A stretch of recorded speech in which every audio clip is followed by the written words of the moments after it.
খোঁজ নাই বুবু কাদের কাকার, অবস্থা খারাপ দরবেশ বাবার, হাউন আঙ্কেল এখন সামনেও আসে না। নেতা কর্মী সব জেলের ভিতর, আমি আসি ডরের ওপর, কখন জানি আসে গ্রেপ্তারি পরোয়ানা।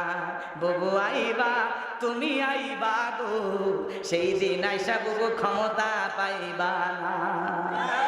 অনেক মাহফিলে অনেকে বলতে হুজুর আমি সাবধানে কথা বলবেন, ওনারা আবার আসতে পারে। আমরা বলতে চাই ভাই আমরা আগেও সাবধান ছিলাম না, এখনো সাবধান নাই।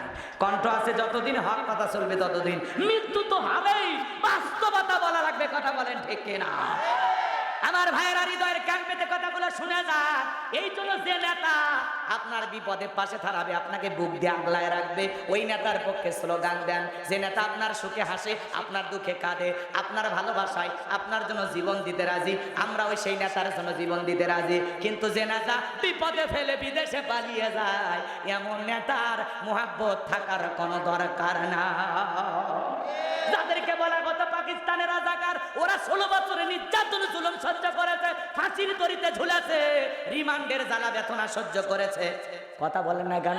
ওরা কেউ পাকিস্তানে যায় নাই, কিন্তু যাদেরকে বলা হতো ভারতের দালাল, ওরা ঠিকই ভারতে চলে গেছে।